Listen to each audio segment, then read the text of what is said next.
이 찬양대가 더 잘할 수 있도록 기도해 주시고, 또 이게 곡이 숫자에 비해서 어려운 곡이에요.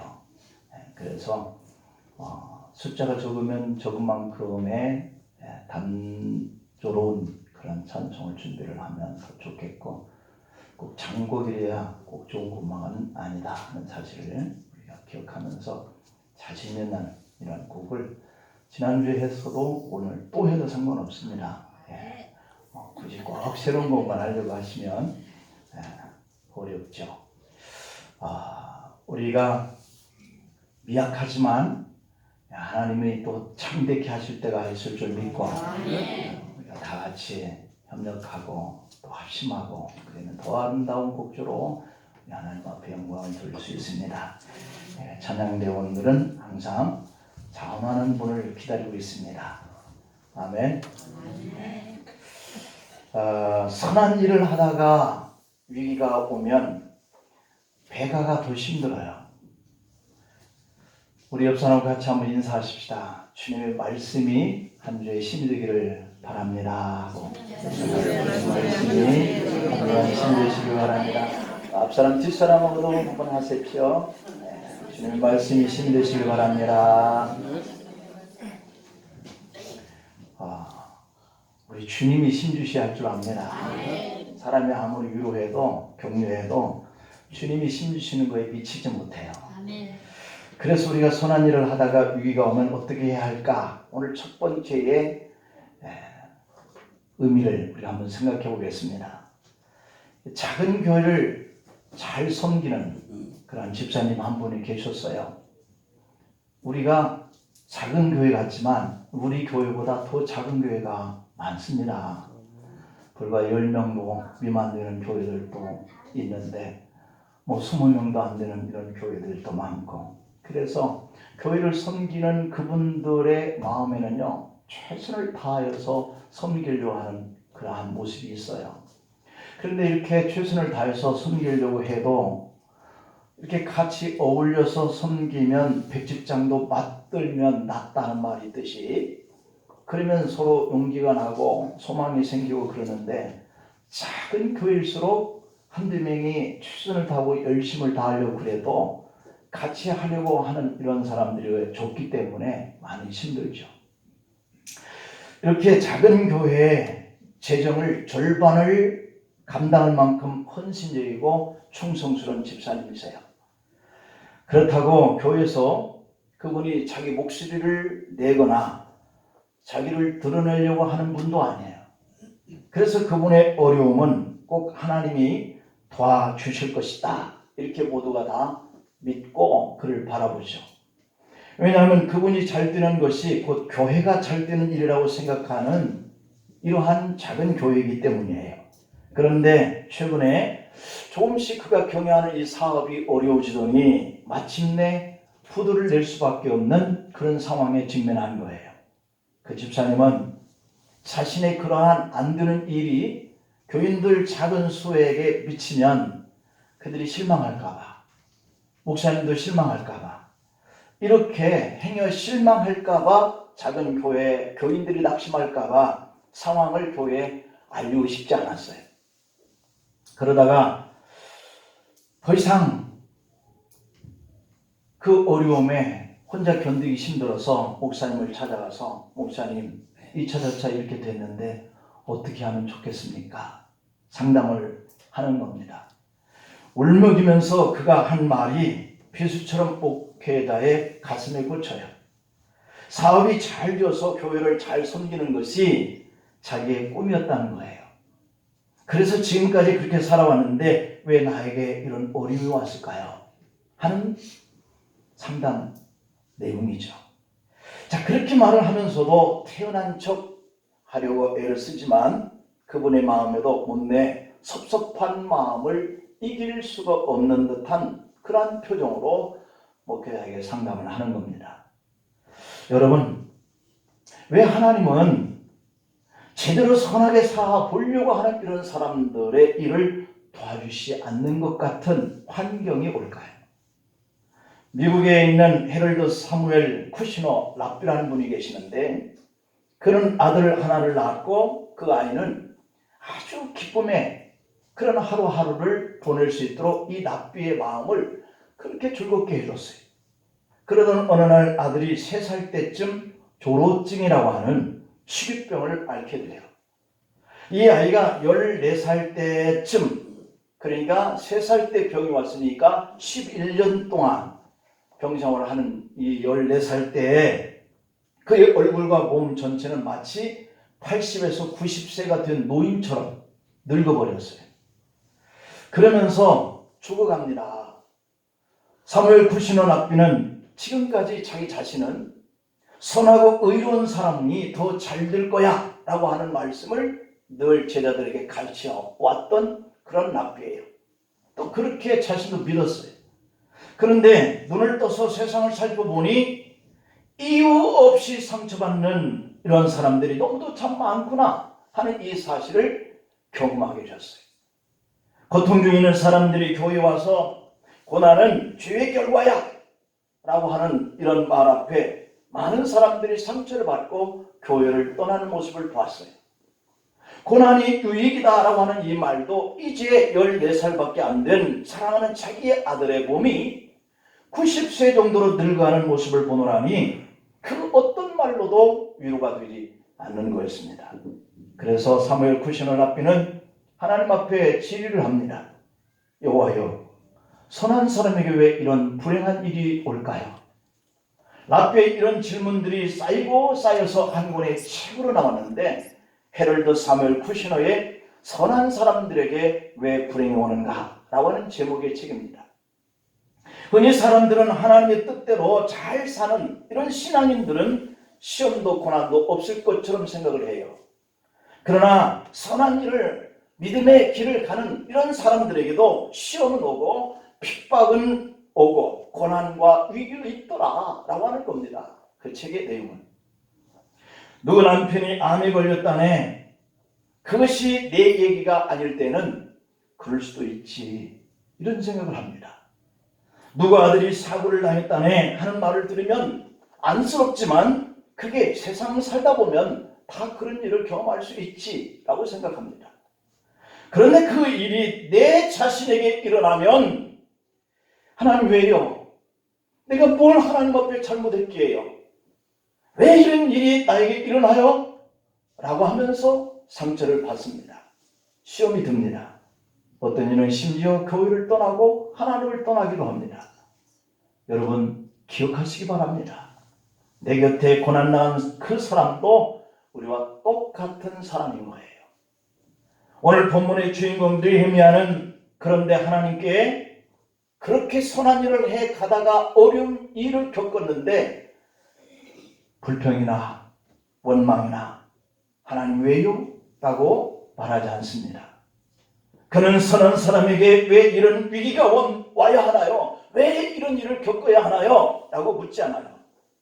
여러분 이런 느헤미야의 신앙을 우리가 본받기를 소망합니다. 아멘. 우리가 아멘 이렇게 하면서도 나에게 당하면 나도 어쩔 수 없이 또 그러한 절박감에 원망하고 불평할 수 있죠. 그런데 오늘 다시 한번 우리가 신앙의 마음으로 각인을 해봅시다. 신앙인들에게도 선한 사람에게도 이러한 위기는 오는 것이구나 하는 이러한 마음을 우리가 갖고 거기에 대비해서 원망과 불평라고 하는 것보다는 오늘 이 느헤미야의 신앙이 그 위기 때에 어떻게 하는지 우리가 그것을 배워볼 필요가 있는 거예요. 성경은 이런 질문 자체가 불신앙이다 라고 말하거든요. 느헤미야는 질문 대신 대처해 나갈 그런 방법을 생각해요. 느헤미야는 원수들에게 이런 공박과 조롱을 받으면서도 그들에게 대꾸하거나 질문하지 않아요. 그는 문제에 파묻혀 있거나 그 문제 때문에 근심하거나 두려워하지도 않아요.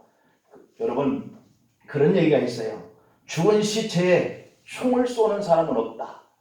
총구는 살아있는 적장의 가슴을 노린다. 이런 얘기가 있어요. 마귀가 가장 싫어하는 것은 자기 영토를 빼앗기는 것인 줄 믿습니다.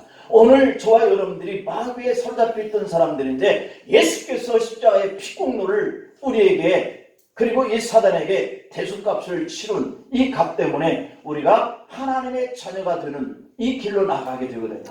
다시 말하면 사단이 하나님에게 우리를 빼앗기게 되었다고 하는 거예요. 여러분들도 살면서 경험하지만 내게 가지고 있는 걸 누가 빼앗으려고 하면 내가 그냥 가져가라 이럽니까? 또한 내가 빼앗겠다 할지라도 내가 다시 그것을 다 찾아오리라 이런 생각을 안 갖고 사시는 분 계십니까? 아니잖아요. 마귀가 그렇다는 거예요. 하나님의 백성이고 하나님의 자녀이기 때문에 본래는 자기의 종이었는데 빼앗겼으니 다시 찾아가려고 갖은 술수를 쓰는 거죠. 거기서 우리 믿음의 사람들, 선한 사람들도 여전히 위기가 오는 거예요. 여러분, 이 느헤미야가 원수들에게 질문하지 않았어요? 마귀가 가장 싫어하는 것이 그들을 대항하면서 싸우는 것이에요. 그들과 대항하면서요, 원망하고 불편한 것이기 때문에 그런 거예요. 그렇다면 마귀의 공격은 어쩌면 선한 일을 하는 사람에게 공격하기 때문에 위기가 온다. 성도들이 하나님의 방법으로 살다가 보면 위기를 맞는 줄 당연하게 생각하기를 바랍니다. 내가 하나님의 백성으로 산다고 하니까 공격해 오는 거예요. 내가 미혹과 유혹과 공격을 받으면 내가 하나님의 사람이구나 이렇게 인정하시기를 바라요. 내가 하나님을 잘 섬기려고 하니까 시험이 오는 거예요. 내가 선한 방법으로 살려고 하니까 위기가 오는 거예요. 여러분이 선한 일을 하다가 위기를 만나게 된다면 하나님 왜입니까? 이렇게 질문하지 말고 그냥 이겨내야 돼요. 그냥 이겨내요. 주님은 성도들이 세상에 살 때 병처럼 지혜로우라 그랬잖아요. 어떤 시험과 위기가 나를 공격해 올지라도 그냥 견딜 수 있는 그런 믿음을 동원하면서 내가 인내로서 이것들을 이겨나가는 거예요. 그냥 믿음의 사람이니까. 성도들이 문제와 사탄을 대적하는 것은 원망과 불평 대신 왜냐고 질문하는 그 대신 그냥 승리하는 거, 그냥 믿음을 지켜나가는 거, 이것이 세상을 정복하고 우리 믿음의 선한 사람들이 살아가는 방법인 줄 믿습니다. 그 다음에 두 번째로는 그렇다면 뭔가 일이 잘 될 때 어떤 일이 일어날까? 뭔가 잘 될 때 느헤미야가 예루살렘으로 돌아왔습니다. 절망에 빠진 백성들을 돌아봅니다. 예루살렘이 다 무너진 성전들을 밤에 몰래 하박국을 쫙 돌아봅니다. 그게 1장, 2장에 기록되어 있는 내용이거든요. 낙심하고 좌절하고 실패의 상처로 풀이주어 있습니다. 백성들은.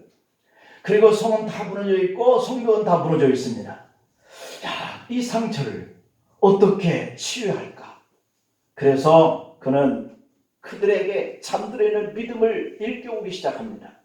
양문을 수축하고 예배의 문을 다시 세우고 다시 예배드리고 다시 기도하기 시작하는 거예요. 예루살렘 주민들이 모두 일어나서 맡겨진 일터로 돌아가서 각자의 맡겨진 무너진 돌더미들을 치우고 그들에게 맡은 구역에 이 성벽을 하나씩 한 사람 하나씩 세워가기 시작하니까 성벽이 완성이 되는 거예요. 세계 도처에 흩어져 살던 유대의 사람들이 몰려들기 시작합니다.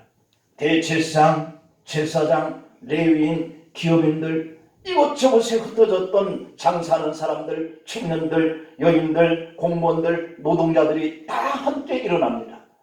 이 모습을 보고 유대인들은 스스로 놀랍니다. 우리도 할 수 있구나. 우리도 뭔가 하면 되는구나.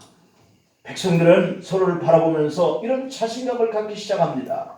콧노래가 나오고 다시 웃음이 터져나옵니다. 그러나 여러분, 예루살렘 성벽을 쌓는 일은 단순한 건축 일이 아니었어요. 그럼에도 불구하고 건축 일을 하는 동안에 갈기갈기 찢겨졌던 이 백성들의 마음이 다시 하나가 되고 회복되기 시작하는 거예요. 모든 것을 내팽개쳐버린 이러한 믿음의 사람들이 여기저기서 일어나서 마음을 같이해서 하나가 되기 시작하는 거예요. 무너질 대로 무너진 이스라엘 공동체가 하나 되는 사건이 바로 성벽을 건축하고 무너진 예루살렘을 건축하는 일을 통해서 이루어져요. 여러분, 우리가 힘들고 어려울 때 손 놓고 무릎을 풀고 있으면 더 힘든 줄 압니다. 내가 어디서부터 실패했는지, 어디서부터 무너졌는지 다시 일을 시작하면 거기서 용기와 소망이 생기는 줄 믿어요. 그런데요, 이렇게 다시 뭔가 되어간다라고 생각하는 그때에 도전이 오는 거예요.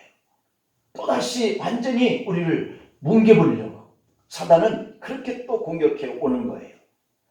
우리가 이런 공격이 바로 이 예루살렘을 향해서 오는 이런 산발락과 도비아 이런 세력들이 오늘 이 성경에 바로 느헤미야를 방해하고 공격하는 그러한 대적들이었어요. 이런 대적들이 참 신앙에서 다시 하나가 되고 일어서 보려고 하는 사람들, 내 가정에 선한 일을 하다가 뭔가 될 것처럼 생각하는 거기에 위기가 오는 것, 이것이 큰 대적이죠. 개인적 신앙을 무너뜨리고요, 공동체 하나됨을 무너뜨리고요, 가정을 무너뜨려요. 여러분 하던 일이 잘 안 되면요, 먼저 사람의 관계가 깨지고요, 가정이 깨져요. 그 공동체가 깨지는 거예요. 대적자들이 이렇게 공격해 올 때 느헤미야가 어떻게 했냐? 그냥 이겼을까요? 오늘 대답이 4장부터 6장까지가 쭉 그 대답이에요. 오늘 느헤미야의 4장은 이런 위기의 시작의 일들을 기록한 내용인데, 사마리아의 총독 산발랏은 지금까지 자신이 마음대로 부려먹고 종처럼 생각했던 이 예루살렘의 거민들이 다시 일어서는 이 모습을 바라보면서 위협을 느껴요. 유다에 누렸던 자신의 지배력이 이제는 무너질 것 같은 거예요. 자신의 영향력이 이들이 합심하여서 하나가 되고 성벽을 건축하는 이 모습을 보니까 이제 자신의 위치가 불안하게 되어지는 것을 느껴요. 그래서 오늘 본문 1절부터 3절까지 보면 처음에는 심리전으로 시작합니다. 유다를 업신여기고 비웃으며 조롱합니다. 여러분들 어떤 일을 시작했는데 누군가 인간관계 속에서든지 사람들이 여러분들을 비웃고 조롱하기 시작하는 것이 시작의 발단입니다. 그리고 유다가 페르시아 왕을 배반했다고 헛소문을 퍼뜨리는 것, 이게 두 번째예요. 나를 조롱하고 비웃고 하다가 안 되니까 헛소문을 퍼뜨리기 시작하는 거예요. 자신의 뜻과 같은 동조자들을 규합하면서 그들의 힘을 가지고 공격하려고 하는 거예요. 느헤미야 2장의 19절을 보니까 이렇게 표현해요. 너희가 하는 일이 무엇이냐? 너희가 왕을 배반하고자 하느냐? 하며 느헤미야를 공격하기 시작합니다. 이 말은 느헤미야가 이렇게 페르시아의 포로로 잡혀서 술, 음식 이런 관장을 하는 이런 신하 역할을 하다가 수심이 가득한 때에 왕이 너 왜 이렇게 수심이 가득하냐? 병이 없는데 라고 물었더니 우리 예루살렘 성이 다 무너지고 백성들이 전부 다 상처를 받고 주저앉아 있습니다.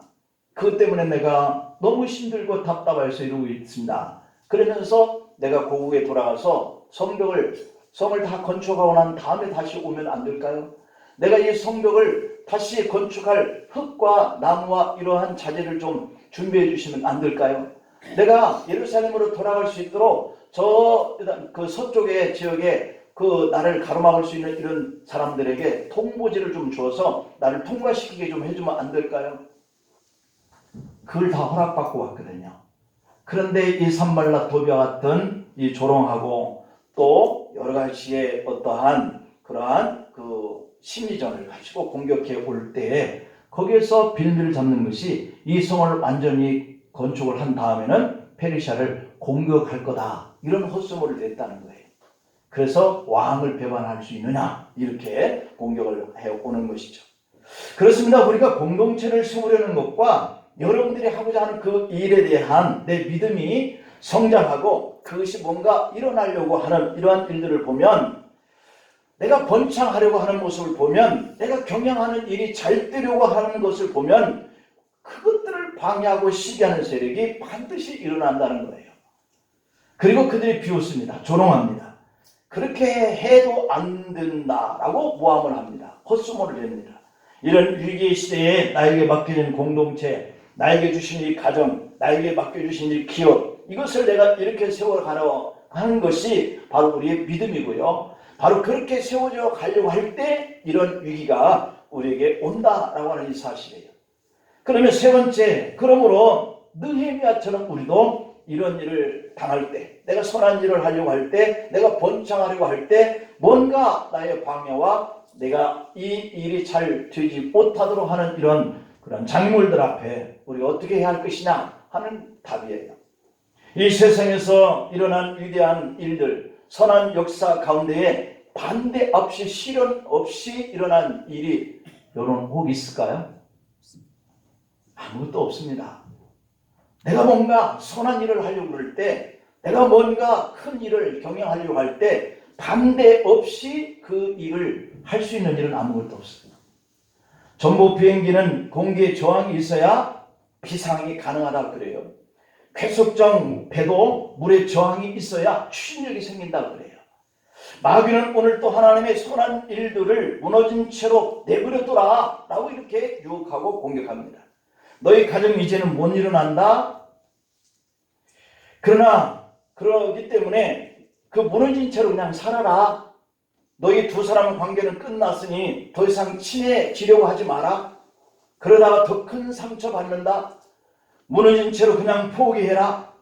한국 교회 이대로 무너질 거야. 너희 민족 희망이 있겠냐? 앞으로 더 큰 위기가 기다리고 있어. 조롱합니다. 네 남편의 신앙, 네 자녀의 미래 할 만큼 해봤잖아. 안 돼. 네 믿음 안 된다니까. 무너진 채로 그냥 그대로 두고 살아. 이것이 바로 산발랏의 그런 비웃음이고 외침이고 마귀의 시험거리다라고 하는 거예요. 여러분, 이러한 조롱과 그러한 비웃음 소리를 들으면 여러분들이 하던 일들을 방해한다고 생각해야지, 아, 그렇구나, 못하겠구나 하고 내려놓으면 안 돼요. 그래서 오늘 본문 1절에서 산발랏이라고 하는 이 원수가 무너진 성을 건축하려고 하는 이 백성들에게 크게 분노해요. 왜 자기가 분노해? 산발랏은 조롱하고 비웃고 협박합니다. 왜 남의 일에 이래요? 그 내용이 2절 보니까 5가지 질문 형태로 이어져요. 2절을 보면 첫 번째 질문합니다. 이 미약한 유다 사람들이 하는 일이 무엇이냐? 이 말은 힘도 없는 것들이 뭘 해보겠다는 거냐? 라고 하는 거죠. 두 번째 질문은 스스로 견고하게 하려는가? 이 말은 자기 자신도 서지 못하는 것들이 뭘 해보겠다는 거야? 라고 하는 말이죠. 세 번째 질문은 제사를 드려보겠다는 것이냐? 이 말은 하나님이 이미 떠났는데 예배드린다고 되겠냐? 라고 하는 것이죠. 네 번째 질문은 하루의 일을 맞추려 하는가? 온 힘을 다 써봐라. 죽을 똥 살 똥 힘쓴다고 될 일이 아니야. 라고 하는 것이죠. 마지막 5번째 질문은 불탄 돌을 흙 무더기에서 다시 일으키려는가? 이 말은 어지간해야지 이렇게까지 무너진 곳이 많은데 너희 힘으로 불가능해 라고 하는 이야기죠. 느헤미야는 이렇게 5가지의 질문을 산발랏으로부터 듣고도 아무 대꾸도 하지 않습니다. 이걸 우리가 배울 수 있어야 되는 거예요. 누군가 내 일을 하려고 하는데 그것이 선한 일이라고 생각하면서 믿음으로 시작한 일인데 내게 누군가 조롱하고 하는 비웃음의 말들을 공격해 와도 묵묵히 내가 준비하는 일을 해나갈 수 있기를 축복합니다. 그러면 누가 대답해요? 산발랏 사탄의 졸개 도비아가 한마디 덧붙입니다. 3절을 보니까 이 말은 우리가 묵묵히 하던 일을 믿음으로 가려고 하니까 사단이 하나가 더 붙어요. 3절에 산발랏 곁에 있던 암몬 사람 도비아까지 나섰다. 너희가 건축하는 돌 성벽은 여호와 올라가도 곧 무너지리라. 이렇게 또 이렇게 더 덧붙여서 공격하죠. 말리는 신우이가 더 밉단 말이죠. 꼭 그 격이에요. 그렇지 않아도 선한 일을 하다가 상처받았는데, 그렇지 않아도 사업하다가 잘못되어서 부도날 형편에 직면했는데 주변에서 들리는 말 때문에 더 서운한 거예요. 이처럼 사단의 신빼기 작전에 동조하는 자가 그 사단의 졸개이기 때문에 가능하죠.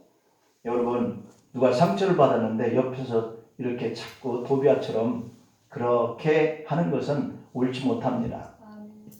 그렇지 않아도 서운하고 상처받은 그 심령 속에 이렇게 덧붙이는 말들, 내가 가는 이 믿음의 길을 견고하게 가려고 하는 사람을 찾아가서 쏙닥쏙닥 수근수근해서 상처를 줘서 믿음을 파괴하는 이러한 말들, 제발 좀 안 했으면 좋겠어요. 제발 좀 안 했으면 좋겠어요. 이것이 사탄의 신빼기 작전이거든요. 거기에 내가 걸려들 필요가 없잖아요. 그 졸개들이나 하는 일이죠. 믿음의 사람이 믿음의 사람을 파괴하는 말들, 이 공동체를 파괴하고요, 그의 사업을 파괴하고요, 가정을 파괴하는 거거든요. 서로 사랑하는 가정에는 사탄의 둥지를 들지 못할 줄 믿습니다. 아무리 그런 말이 들려도 그 사람을 내가 사랑하는데, 그 사람이 나를 사랑할 텐데, 이렇게 생각하면 깨뜨려지지 않아요. 기쁨이 가득한 믿음의 성도, 감사와 찬양이 가득한 성도, 서로 격려하고 칭찬하는 사람에게는 사탄이 끼어들 수 없는 줄 믿습니다. 나라든 교회든 회사든 가정이든 아주 작은 이 구역이든 비웃고 있고 조롱하고 있고 비난하고 있고 부정적인 말이 난무해요. 바로 그런 곳에 사탄이 살기를 좋아해요. 느헤미야는 산발랏의 조롱에도 도비아의 비난에도 대꾸하지 않습니다. 이렇게 하시기를 축복합니다. 악한 자들과 말을 섞지 않습니다. 그 대신 느헤미야는 오늘 4절 5절에 보니까 하나님 앞에 기도합니다. 이걸 배워야 돼요. 사람에게 응수하고 조롱하는 비웃는 자들에게 같이 맞대응해서 논쟁하지 말고 하나님 앞에 기도하는 거죠. 오늘 4절 5절 뭐라 그럽니까? 우리가 업신 여김을 당하나이다. 우리 하나님이여 들으시옵소서. 원하건대 그들이 욕하는 것을 자기들의 머리에 돌리게 하시옵소서. 할렐루야. 자기가 나에게 조롱하고 비웃고 하는 말이 그들의 머리로 돌아가게, 그들에게 말을 하면 또 싸움이 되지 않겠어요? 하나님 앞에 노략거리가 되어 이방에 사로잡히게 하시고 주 앞에서 그들의 악을 덮어두지 마시며 그들의 죄를 도말하지 마시고 그들이 건축하는 자 앞에서 주를 노하게 하였습니다. 이렇게 기도를 하는 거예요. 느헤미야는 사단의 조롱을 하나님께 맡겼습니다. 우리도 그렇게 해야 할 줄 믿습니다. 이게 바로 선한 일을 하다가 실망하고 낙담한 우리 성도들이 해야 할 일이에요. 이 악한 자의 비웃음을 비웃어버린 거죠. 같이 대항하면 비웃어주는 게 아니에요. 그 말을 다 들어도 묵묵히 침묵하고 하나님 앞에 나와서 하나님께 다 이르는 거예요. 그게 바로 이들을 비웃는 것이죠. 하나님의 공동체 안에서도 언제나 사탄의 말에 귀를 기울이다가 쓰러지고 넘어지는 성도들이 많아요. 여러분 오늘 본장 10절을 한번 볼까요? 유다 사람들은 이렇게 말해요. 흙무더기가 아직도 많거늘 짐을 나르는 자의 힘이 다 빠졌으니 우리가 성을 건축하지 못하리이다. 산발랏과 도비아의 조롱과 협박을 듣더니 성을 건축하려는 백성들이 온몸에 힘이 빠져버려요. 아무것도 못할 지경이 되었다고 넋두리를 들어놓습니다. 교회와 성도들 곁에도 세상에 안티들이 공격을 참 많이 하거든요.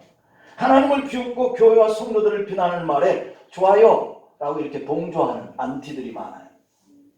그러다가 신앙을 그들도 같이 잊어버려요.